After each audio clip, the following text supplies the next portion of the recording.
అనగనగనగా ఒక అందమైన అడవి. ఆ అడవిలో కపోతరాజు అని ఒక పావురం ఉండేది. ఆ పావురం చక్కగా పాటలు పాడేది. కాకాసురుడు అనే ఒక కాకి కపోతరాజు పాట విని ఆకర్షితుడై అతనితో స్నేహం చెయ్యాలనుకుని అడవిలో కపోతరాజు ఉండే ప్రాంతానికి వస్తాడు. కపోతరాజు పాట వింటూ అతనితో మాటామంతి కలుపుతాడు. వారిద్దరి మధ్య చక్కటి స్నేహం కుదిరింది. కొన్నాళ్ళు స్నేహాన్ని ఆస్వాదిస్తూ ఒకరితో ఒకరు మాట్లాడుకుంటూ కాలం గడుపుతూ ఉండేవారు. కాకాసురుడికి కాలు ఒక చోట నిలబడదు కదా, ఎప్పుడు ఎక్కడో చోటకు తిరుగుతూ ఉండాలి. అలా తిరిగే సందర్భంలో అడవిలో ఒక చోట చిన్ని ఉడత పిల్ల కనిపించింది. చాలా అందంగా ఉంది. కాకాసురుడు అనుకున్నాడు, ఈ ఉడత పిల్లతో కూడా స్నేహం చేస్తే బాగుండు అని. ఆ ఉడత పిల్ల దగ్గరికి వెళ్ళాడు. మాటామంతి కలిపాడు. చక్కగా వారిద్దరి మధ్య స్నేహాన్ని ఏర్పాటు చేసుకున్నాడు. ప్రతిరోజు ఉడత పిల్ల దగ్గరికి వెళ్తూ ఉండేవాడు, మాట్లాడుతూ ఉండేవాడు. కపోతరాజు దగ్గరికి వెళ్తూ ఉండేవాడు, పాటలు వింటూ ఉండేవాడు. ఇలా వారి మధ్యలో స్నేహం ఏర్పడుతున్నప్పుడు మాటల మధ్యలో ఒకసారి కపోతరాజు విషయాన్ని ఉడత పిల్లతో కాకాసురుడు చెప్తాడు.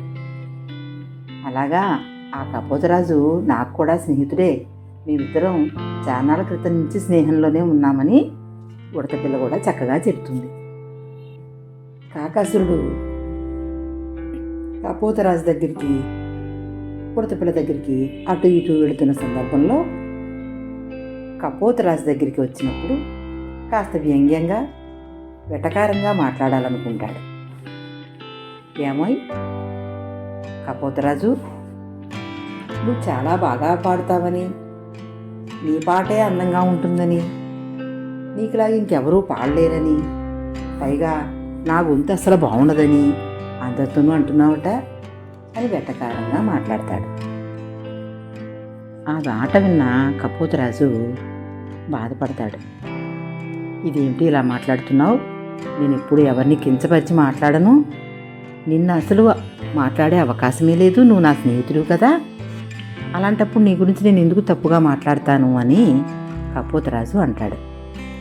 అదేమిటి మరి, నీ పాత స్నేహితుడు ఉడత నువ్వే అన్నావని చెప్పింది అంటాడు కాకాసురుడు. నా స్నేహితుడు అలా ఎందుకు చెప్తారు? పిలిచి నేను కాకాసురుడిని ఎప్పుడైనా తప్పుగా మాట్లాడానా అని అడుగుతాడు. ఉడతపిల్ల, నువ్వు అలా ఎందుకు మాట్లాడతావు? నువ్వు చాలా మంచివాడివి, సున్నిత మనస్కుడివి కదా మిత్రమా, నీవు ఇప్పుడు అలా మాట్లాడి ఉండలేదు, ఎవరన్నారు అని ఉడతపిల్ల అడుగుతుంది. ఇంకో ఈ కాకాసురుడు నువ్వన్నావని చెప్తున్నాడు అని చెప్తుంది కపోతరాజు.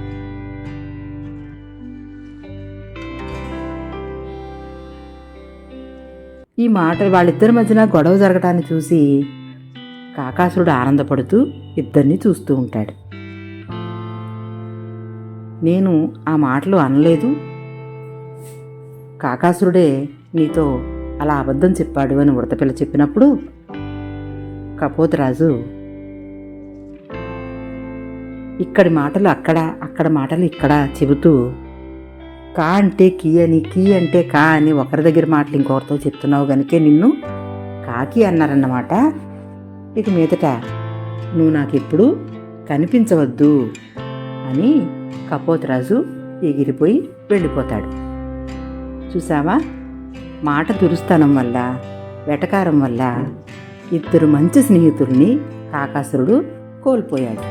అయినా సరే ఒకరి మాటలు ఇంకొకరితో చెప్పినప్పుడు మాటలు విని నమ్మకూడదు, నిజానిజాలు తెలుసుకుని అది ఎంతవరకు సబబుగా ఉందా అనేది అర్థం చేసుకోవాలి. సరేనా? ఇంకొక కథతో మళ్ళీ వారం కలుసుకుందాం.